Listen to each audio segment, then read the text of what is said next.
Hello everyone and welcome back to the Dark Duo. I am Cosette. And my name is Ty. We are excited to have you back for another episode this week. We are so sorry for not having one last week. I recently actually started a new job as an assistant coach for a high school for cheer. And then Ty started his new job like 2-ish weeks ago. So we just had completely opposite schedules. And then if I was home, then he wasn't. And if he was home, I wasn't because I'd been gone at nights. But we've both figured out a new routine for both of us to make this so we can bring you weekly episodes. Yeah, sorry about that. We've just been crazy busy, but we're working on it. Yeah, we're still in the trial and error phases of this. We also didn't have any episodes pre-recorded on hand, so we're also going to do that. So let's say we go on vacation, or if life just happens or something busy happens, we'll still have episodes for you guys. Thank you guys for all your patience and our learning in the baby stages of this podcast. Just a reminder, all the case visuals for this episode will be on Instagram at thedarkduo_podcasts. All right, Ty, anything from your week that you want to share? No, nothing that I can think of off the top of my head. We're good? Okay. Let's go ahead and continue our journey of the month of mysterious disappearances. Last month, we talked about how a single person named Brandon Swanson went missing. And if you didn't already listen to that, then go ahead and go back and do that. But singular people go missing all the time. Even if we don't like to think about that, that happens almost daily. If not, it does happen every single day. However, how do 239 people all go missing and vanish without a trace? And not even just 239 people go missing, but a whole Boeing 777 airplane as well. All to be never seen again. Ty, can you guess the case that we are talking about today? Is it the flight case that they went missing mid-flight? I don't know. It was a while ago. From what I remember, yeah, it was a long time ago. Yes. But I don't remember anything. Okay. I just remember a plane vanishing out of the air and nobody was ever found. Yeah, you're right. So today we will be talking about Malaysia Airlines flight MH370 that disappeared without a trace on March 8th, 2014. These are the sources that I used: abcnews.go.com, cnn.com, bbc.com, documentcloud.org, britannica.com, atsb.gov.australia, cbsnews.com, mh370search.com, and newyorkpost.com, and finally economictimes.indiatimes.com. On March 8th, 2014, 227 people and 12 cabin crew boarded flight MH370. Among the 239 people who boarded this flight was a party of Chinese calligraphers, a couple who was returning to their young son after a beach getaway, a construction worker, a couple who was on their honeymoon, a family with young children, a group of co-workers, and many, many more. We will start this story by getting to know some of our passengers that were aboard this flight. Paul Weeks was the father of 2 young sons from Australia. I don't know if you believe in premonition, but if you don't know what it is, it's just that strong feeling that something bad is going to be happening. This can often be chalked up to anxiety or just that gut feeling. But Paul had this feeling right before he left on his flight. Paul, before he took off, had left his wedding ring and watch and gave them to his wife named Danica before he took off for his new job in Mongolia. He gave her the instructions to give the jewelry to his 2 sons if something was to happen to him. He also told her that if something should happen to me, then the wedding ring should go to my first son that gets married, and the watch should go to the second. Tan Ah Meng said that he and his wife were supposed to go to Beijing on Wednesday, but that he had ended up having to postpone their trip so that they could take their eldest son with them before he left for university in the United States.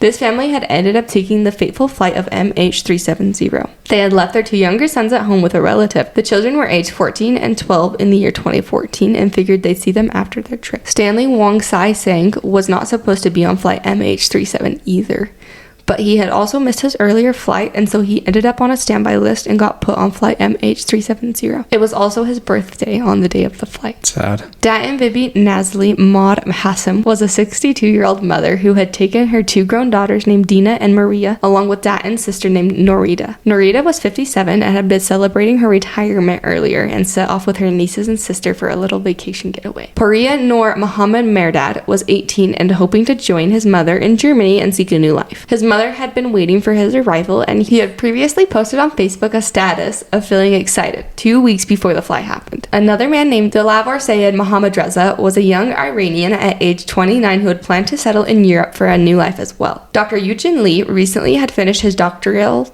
engineering degree from Cambridge University. He had been working at a prominent geotechnical position in Beijing. He was hugely talented and likable. His wife had not been on the flight with him. 24 Chinese artists, along with 5 staff members to accompany them, were returning home after attending a cultural exhibition and had come from all over China. They also had the oldest person on the flight, who was aged 79, whose calligraphy had been in dictionaries and many cultural institutions in China, Britain, and the United States. Maktesh Mukherjee was aged 42 and was an Indian-born Canadian who was employed by the U.S. firm Excol and has met his wife while on a business trip in China in 2002. They had lived in Montreal before moving to Beijing and were headed home after a beach getaway with their 2 young sons at home. Norli Akar Hamid was 33, along with her husband, who was aged 24. They had planned this holiday after Norli suffered a miscarriage and had to delay their honeymoon. This was both the couple's first time on an airplane. 35-year-old Ju Kun had worked on films such as The Forbidden Kingdom and was in Malaysia to choreograph a production. He had been traveling with Ding Lejan, who had moved to Malaysia to work construction and was traveling home for the first time in a year. 9 of the people were also friends who had made a journey to Nepal and were on their way back home. Mary and Rodney Burrows were among the passengers as well, who had left their sons behind. They were traveling with Catherine and Robert Lawton. 6 members of a Chinese family were aboard as well. This included a 4-year-old girl and a 2-year-old little boy, both of which were U.S. citizens. Lawrence Waterloss was age 52 and returning from a beach holiday with 2 children. Hadrian was aged 17 and Ambry was aged 14, but had left their 3rd child to be at home. The oldest has also brought his girlfriend on board the flight. 20 staff members from the U.S. technology company named Freescale Semiconductor, which is a company that makes powerful microchips. 12 members were from Malaysia and 8 were from China. Among these members was Tong Soon Lee, who was a 31-year-old and was engaged. He was set to be married later in the year of 2014. The youngest passenger aboard the flight was a 23-month-old named Wang Mohe and was returning from holiday with his mother, who was aged 32, and his father aged 35. 2 of his grandparents were also aboard the plane. Philip Wood was a 50-year-old and an IMB executive who had come to Texas to visit family in Beijing. He was prepping to move. Philip had been divorced and left 2 sons at home. Obviously, there was many more people on this flight, but these are the ones that I could find background info on and a little bit of their story. I also found the entire passenger list, which I will post on the Instagram, because all of these names deserve to be looked at. I would love to read them on here. However, there was 14 nationalities represented on this flight, and 153 were Chinese, and I do not want to botch pronouncing their names, but I strongly encourage you to look at the list of names. Many of these people had lives ahead of them. They had families, friends, and people who loved them. Yeah, just to piggyback off of what you were saying and describing like all of the victims of this disappearance, is they were all living their life. I mean, they didn't expect what was going to happen. None of them knew.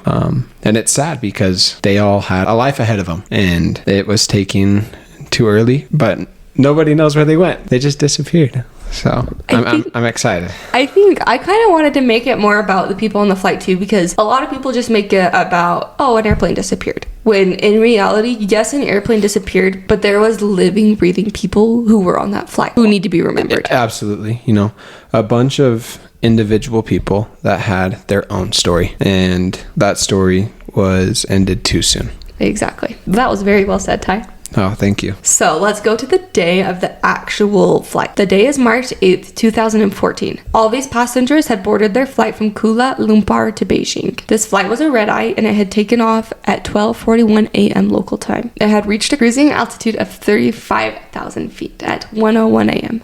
So roughly 20 minutes after their takeoff, which is an average time. Then at 1:07 a.m., one of the plane's communication systems sent out a transmission, and this is the last one that it will ever send out. The transmission had showed nothing to be unusual, and it should have been a normal route that the plane was taking to Beijing. This was according to a statement from the Malaysian's Ministry of Transport. To send out communications, they use what is called an aircraft communications addressing and reporting system, also known as the ACARS. This is basically just an onboard computer that collects information about the aircraft, pilot performance and tracks thousands of data points and sends information via satellite to the airline. The engine manufacturer and other authorized parties is where it gets sent to. This is basically just like the computers in automobiles that track our oil levels and our engine performances. At 1:19 a.m., someone in the cockpit makes a voice check-in with air traffic controllers as the plane is leaving the Malaysian airspace and going into the Vietnamese airspace. So they assumed that it was the co-pilot, Farik Abdul Hamid. The cockpit had said, "All right, good night,"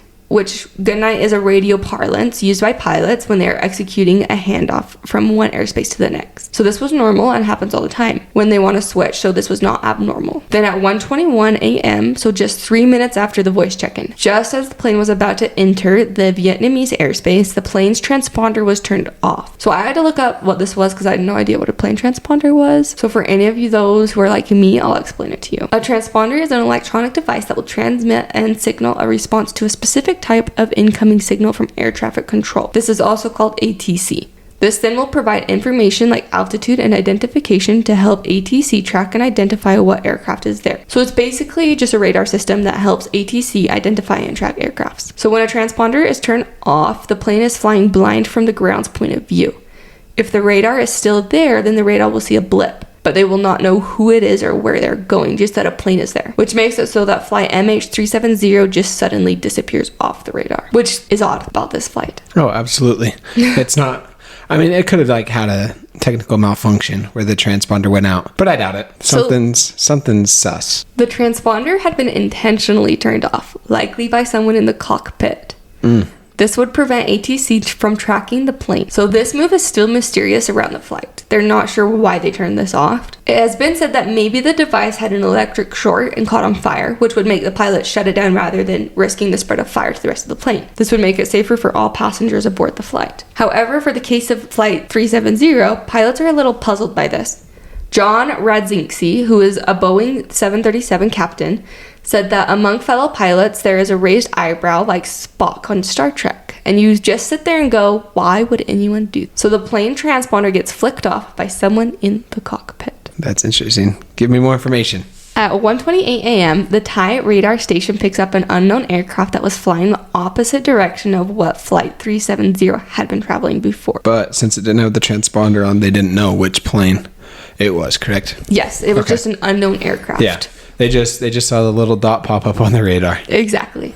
So then sometime between 1:21 and 1:28 a.m., the Malaysian military and civilian radar began to track the plane. But instead of following the straight shot flight path to Beijing, the plane had turned around and began to fly southwest over the Malay Peninsula and then went northwest of the Strait of Malacca, which the Malaysian government did not say the plane was programmed to fly off course. According to the Malaysians, the data from the ACARS at 1:07 had indicated it was showing a normal routing all the way to Beijing. About 1:30 a.m., the Malaysian air traffic control in Sabang lost contact with the plane just as it went over the Gulf of Thailand. Then at 1:37 a.m., the ACARS was supposed to have transmitted a half hour after its last one, so at 1:37, but this never happened. The ACARS stopped communicating sometime between 1:07 and 1:37, which everyone took this to be a significant event just because turning it off takes knowing how to do this. If the flight was to be hijacked or a target of terrorism, then cutting off the ACARS would have been a strategic move because the system reports to satellite and anything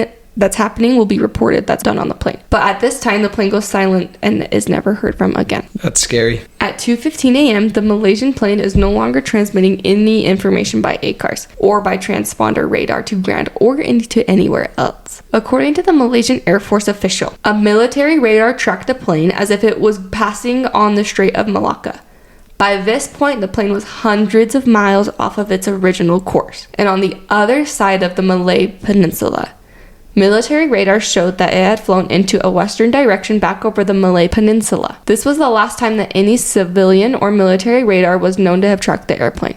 The Malaysia military had handed over the raw radar data to the US and British officials, which was a huge development for the case. At 2:40 a.m., the Malaysia air traffic controllers told Malaysia Airlines that Flight 370 was now missing from radar. Between 2:40 and 3:45, the airline was sourcing every point of communication that they could do to try to locate its whereabouts. This was before they declared that the plane had been complete loss of contact. The Malaysia Airlines had to establish facts by contacting other air traffic controllers and other aircraft that were flying within the same route of this now off-course and non-communicating aircraft. At 3:45, the Malaysia Airlines then issued a code red alert that a plane is missing from radar. The code red is declared when a crisis requires immediate deployment of emergency response plans.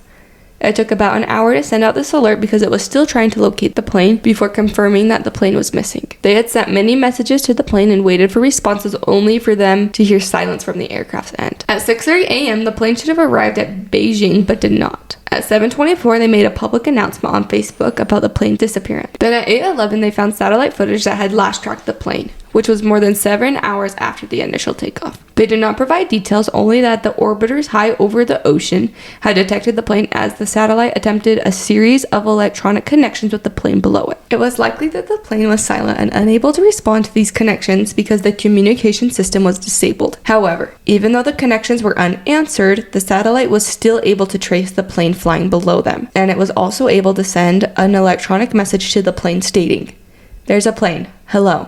Hello. Hello. Do you have anything for us?" Only for there to be silence in reply.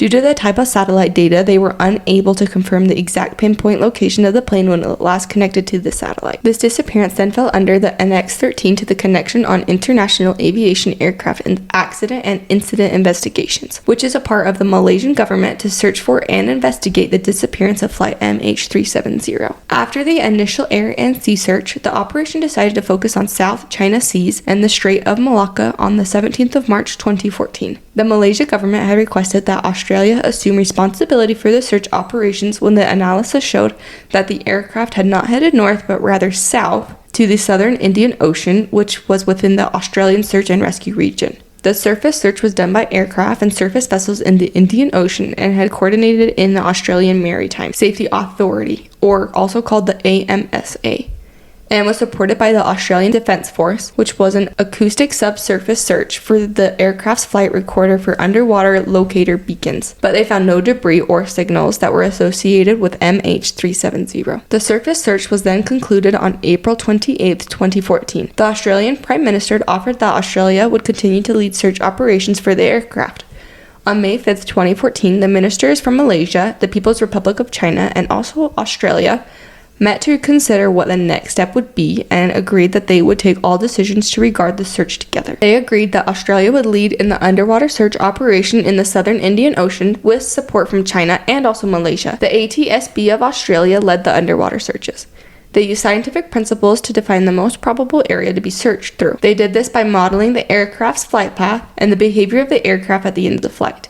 The flight path model was based on unique and sophisticated analysis of the metadata that was associated with the periodic automated satellite communications to and from the aircraft within the final 6 hours of the flight. The end-of-flight behavior of the flight MH370 was considered to have used all fuel sources. Throughout the underwater search, the Australian Geoscience helped to provide advice about sonar imagery, which helped to understand the environment in which the search was conducted. In 2015 and 2016, the discovery of debris from MH370 was found on the shores of the Indian Ocean islands and also along the coast of East Africa. Wow, that's crazy. I don't know anything about this case. I just have heard of it, like when it first happened, of like the plane going missing, but I didn't know that they found debris of the plane. Very little, but they found some. That they could trace it back to MH370. Yes. Okay. So this helped to give insight as to where and how the aircraft ended its flight.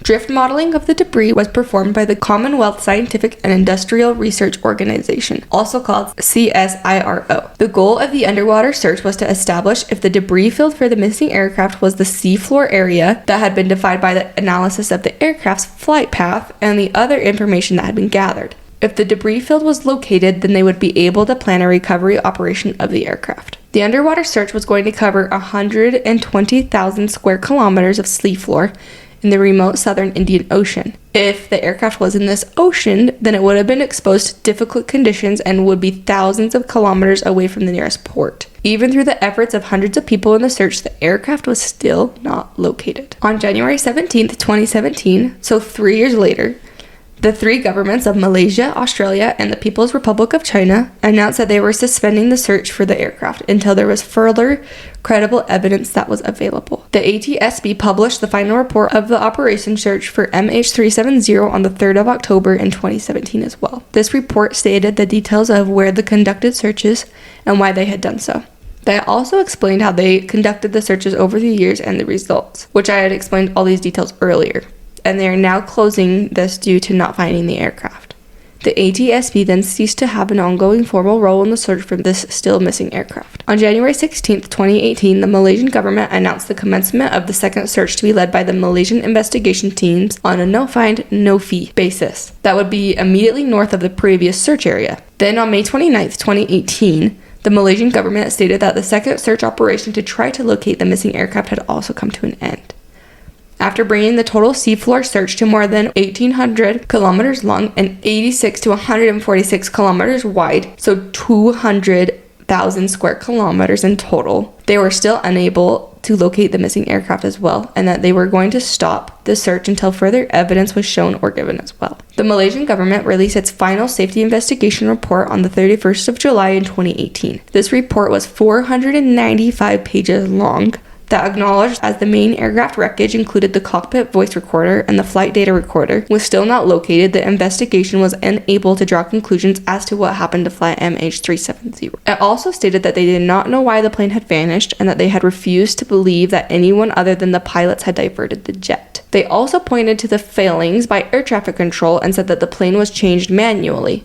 To help support the Malaysian investigation, the ATSB had performed exams and analyses on the piece of aircraft debris found, which we talked about earlier. So this debris included the outboard wing flap and provided little assistance to the investigation. The ATSB knows how important it is for the aircraft to be found, so that the families of those aboard the flight can have peace and so that they could help to improve the safety of future aviation. The most recent search for the missing aircraft was proposed to Anthony Loke, who is the Malaysian Minister of Transport. This happened on May 2nd, 2024, so barely last year. Loke had stated that based on the discussion, the company had then submitted a proposal paper along with evidence and information for examination by relevant parties. Pete Foley, who was the former ATSB search director, had also been advocating for a new search for several years and is advising Ocean Infinity on the new search. Professor Simon Maskell, who is from Liverpool University, is a scientific advisor to Ocean Infinity and attended the meeting as well. He plans to lead the team for investigation and the possibility of using WSPR to detect and track the aircraft, which is a new kind of technology. He plans to add the WSPR data to the particle filter that was developed by the Australian Defence Science and Technology Groups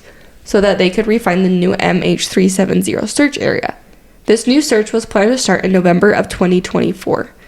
Then, in December of 2024, so barely 4-ish months ago, Loke, who was leading this search, had said that nobody can anticipate if we will recover wreckage. He said that they had planned to scour a new 5,800 square mile area of the southern Indian Ocean. They had chosen this area based on the latest information and data analysis that was conducted by experts and researchers. This was done just as it was earlier to find the most likely place that the aircraft would be. After this meeting in January of 2025, the new technology that was proposed is called to a global passive radar that uses radio amateur test signals. When they tested this system, they were able to detect a total of 38 Boeing 777 aircraft flights in all regions of the globe.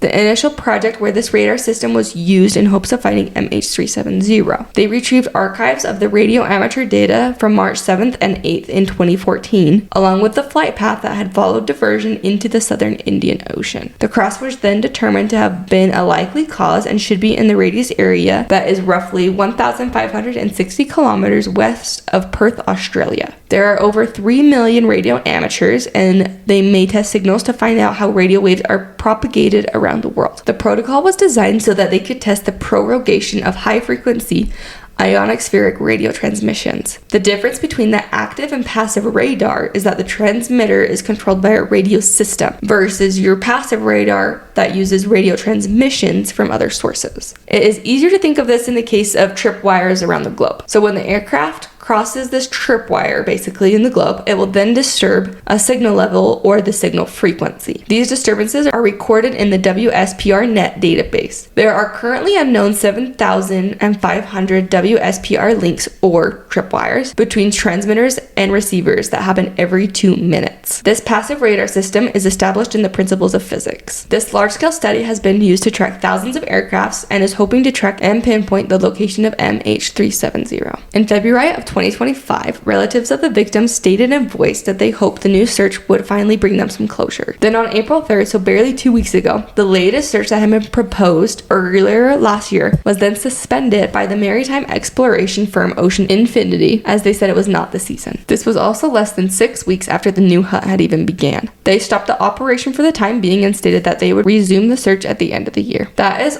all the information I have about the case to this point. Yeah, there really isn't that much.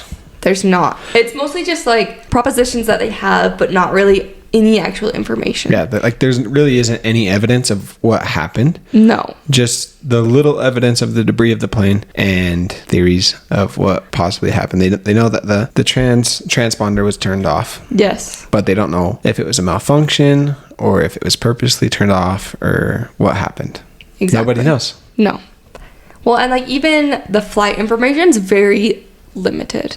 Like there's really not a lot of flight information either. But one thing that I don't understand is when they left Malaysian airspace and they were supposed to go into Vietnamese airspace, but they ended up entering, whose airspace was it? They were entering the Vietnamese. Okay. But the plane popped up on the radar. But it was an unknown flight, not the MH370. Exactly. It was an unknown flight. Why was the military not sent up to find the plane? I know, for like example, like in the US, I don't believe that there's any unknown flights that enter the US airspace. And if there are any, they are either shot down or the military goes up and finds out who they are. It's true. In fighter jets. Yeah. So why was that not the case when they entered into the Vietnamese airspace?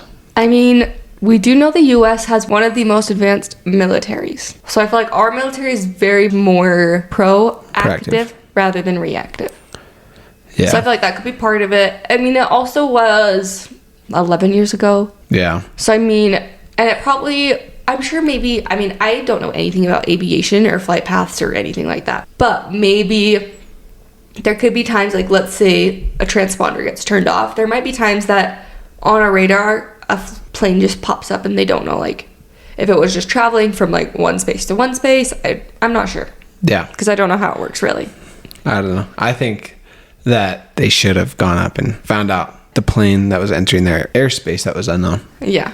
But there also wasn't a way to contact. They tried to contact, and even the satellite that caught signal of them had tried to send like communication into the airplane, and nothing was responded back. Yeah. So it's hard too, because I'm sure even in the US, I'm sure they initially will like respond to them and be like, hey, like, what are you guys doing here? Like, who are you? Type thing. Yeah. And I'm sure they often respond if maybe something just happened with the plane or like it was a glitch or something. But even them not responding, that's more suspicious. It's true. Someone probably should have investigated, but maybe they don't. They don't have those laws. Those funds. I don't know how it works. I don't know many people's governments. I don't know anything about. The U.S. is built different. Yeah. It's the best country on earth. Oh, jeez. That's a fact. Okay. So if we do find updates, we'll post updates later this year if we get any new information, and we'll drop it as an episode, just because this is technically still ongoing, and they said they will restart the search later this year. And I'm sure you guys like us want to know what happens, and for me, I feel like if we covered this case and then more information gets brought to light or is found out, then we want to cover that to keep our information about our cases as up to date as we can. So let's go ahead and shift into theories. Ty, before I give you the known ones, do you have a theory of what happened? No, not an exact like theory. Just the whole thing is suspicious. I mean, just like what I was saying earlier, like 30 seconds ago. Yeah. But yeah, no, I don't have any theory. Okay. Yet. So let's start with, let's see, what should we call them so we don't get flagged? Let's say it's like a conspire, but it ends in a C. They have theories about it. It rhymes with conspiracy, trickery. Do you get what I'm saying? Yeah. But me and Ty, just for the purpose of like our podcast getting flagged, we are going to call them deception dives so we don't get in trouble, if that makes sense to you guys. So let's go ahead and get into the deception dives. A leading theory is that MH370 was hijacked and it was used as a political bargaining chip. The idea plots that the aircraft had been taken to a remote location, possibly in Central Asia, where it is still remaining hidden to this day. The scarcity of debris and the fact that this transponder was purposely turned off by someone in the cockpit also supports this theory of the hijacking. I don't believe this theory. Okay. Because if they were using it as a political bargaining chip, then the news would have already covered it. You're right. That's a big thing, like, for them to cover in. It would have already been covered if it was a political bargaining chip. Yeah. So another theory suggests that Captain Zahari Ahmed Shah, who was the pilot of this flight, had intentionally downed the plane to crash. Some people have believed that he was suffering from some personal issues and that he had deliberately altered the plane's course to commit suicide. Evidence from this has been cited that includes the route deviation and the final communication from cockpit. But this theory has also been heavily debated about the morality of him actually doing that. Like, if he wanted to do that, he'd just do it to himself rather than an entire plane that he was flying. Yeah. One of the more intricate theories has involved the 20 engineers who were working for this Freescale Semiconductor. This is a company who specializes in advanced electronics, and you had 20 of their engineers on this flight. The theory suggests that the plane had been purposely downed so that the company could gain full control over a lucrative patent that was held by these engineers. This theory is a little dramatic, I feel, though. That makes me feel like... reaching. Yeah, like when you get on the plane and the guy next to you says that he found the cure to cancer. Yeah. Get off the plane. It's like, all right. Yeah. So our theorists, who specialize in deception dives, have also speculated that MH370 was shot down by military forces after they strayed too close to the Diego Garcia base in the Indian Ocean, which, according to them, the truth was then covered up to avoid an international scandal. So kind of what you were saying about if an unknown plane is there, like, are we not going to shoot it down? Yeah. So this is basically saying because Diego Garcia is a base of the United States. Yeah, but... So it could have been shot down, and then they just tried to hide it and cover it up. So it wasn't known. Because there's lots of things the government does that we do not know. It's true. But then again, like, I don't think they would have shot down the plane without going up there in fighter jets, trying to communicate with them again. Seeing that, you know, it's a Boeing 777. It has passengers on it. Something could be wrong. They're trying to connect with them. But if they can't connect with them and they're too close to a military base, that fighter jet just has to stay with them. I don't know. I don't know. Like I said, There's no evidence. It's all theories. Yeah, it's just another theory. Another one we have is that MH370 was taken over remotely, maybe by a foreign government or an advanced hacking group. They hacked into the plane's systems and then were commanding from far off. This led them to an unknown location.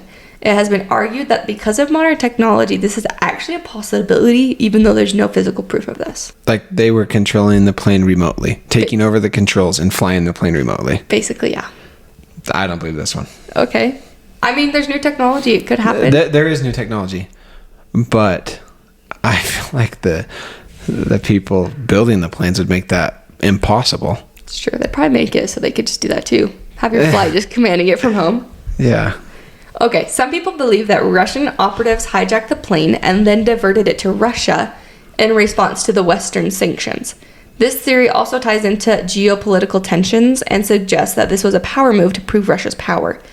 But this theory lacks some physical evidence as well. The aircraft was actually reported to have been carrying a large cargo of lithium batteries, which some people think may have caught fire, which led to a catastrophic failure. This theory also suggests the pilot had tried to turn back to land unsuccessfully, and this led the plane to crash into the ocean. After the plane disappeared, a group called the Chinese Martyrs claimed that they were responsible and that it was in retaliation for the Chinese government's actions. This group was widely known, and it was believed to have been a hoax claim, though. They did this just to irritate the ethnic tensions of the time, but we have a group saying they did it. That was proved to be a hoax. Yeah, I don't believe that either. Okay. Another theory is that some passengers were kept alive. There have been sighting reports that calls were made to a passenger's phone just days after the disappearance, and it rang before voicemail, rather than just going to voicemail, which is something we talked about last week with Brandon's phone, right? Yeah. So their voicemail isn't just going straight to voicemail. It's ringing out before voicemail, which we know if a phone's turned off or broken, it's not going to ring through to voicemail. Yeah. However, that's interesting. I know. However, some have said that this could be explained away by phones trying to network search rather than an actual connection. But again, we have that same mystery that we had with Brandon's. If they crashed into the ocean, their phones wouldn't even be trying to connect to any network. Rather, they'd be dead from water damage. Yeah. So something, again, that's kind of just weird. Another theory we come to is that the plane got lost in a time loop, which would explain its disappearance. Like a time loop like that TV show? Manifest. Exactly. Yeah, I don't I'm think actually, that. okay, don't quote me on this, but I'm pretty sure Manifest was actually made after this. Disappearance. Oh, really? I'm like 97% sure. Yeah, I don't believe it. Don't quote me on it. But the plane simply could have experienced the phenomenon where time distorts and causes it to disappear from the radar and will simply reappear later down the road in future years. So literally Manifest. Yeah. The plane disappears and it shows up, I don't remember, like 20 years later or something. In Manifest? Yeah. 5 years. 5 years. I swear it's more than 5. No, I haven't seen that forever. I don't believe the time loop thing, but But it could reappear in later years if it wasn't a time loop. if it did appear in a couple years, or who knows how many years, that would be crazy. I think that'd be cool. That would be crazy. Be wild. So many believe that MH370 was lost just into the Indian Ocean and that the search has simply missed the wreckage. The current most compelling theory is scientists from Australia's University of Tasmania that claims they cracked the missing aircraft mystery, which is believed to be located in a deep 6,000 meter trench, which is at the eastern end of the Broken Ridge in the southern Indian Ocean. This claim came after the years of extensive and fruitless searches of the Indian Oceans, which was suspended in 2017. However, this has not been proven. It was claimed that the previous searches had failed due to the dismissal of critical data and specifics to the flight path from the pilots and command's home simulator. They argued that this path had intersected with the longitude of Penang Airport, which leads to the direction of the proposed crash site.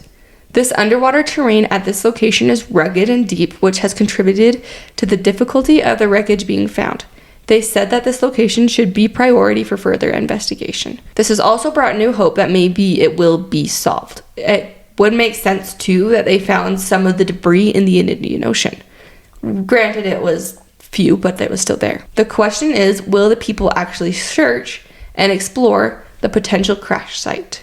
And do we think this seems likely? Hopefully they search it. Okay, Ty, what do you think it was? What happened? I think that there was a malfunction on the plane and it went down into the Indian Ocean and they just haven't found it, which is sad. Yeah. That's terrible to say, just because, all of the people that were on the plane, they didn't get another chance to live another day. And, we never know when life is going to end. So we got to live every moment as it's like our last, because I guarantee if these people had another day and they knew that they had one more day, they would live life to their fullest. So why not us do that? We have the opportunity, so let's do it. It's true. Okay, I do have one question though. So why did the flight come off course then? If it was just simply a crashing, why was it manually turned off so no one could communicate? Why did they not want to be seen on a radar? Why did it go Why did it change courses? Why did it change its course? I have no idea. Like, even if it's simply like the plane crashed, like why is what we come to, I think. I don't know. It could potentially be like that hijacking that you're talking about. Mm-hmm. I don't think it was for like any politics or whatever, anything like that. It could have just been some really terrible people that wanted to hijack a plane and there was a malfunction and that's why it went down. I don't know. Yeah, I don't either. It's mysterious. Like I said plenty of times before, nobody knows. There's no evidence. Yeah. All theories. Yes, exactly. All theories.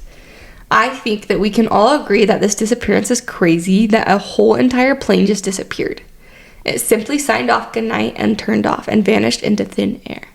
Not only did a huge Boeing 777 aircraft disappear, but 239 people also disappeared with it. All 239 of these people had families, friends, and loved ones who had not received the closure that they need, and they are just still missing people who boarded a flight. All right, guys, this is all we have for you today. As always, we would love to hear your thoughts. Thank you so much for listening, and we will see you next week with another episode. Be safe, and don't forget, as me and Ty like to say, Till death do us part.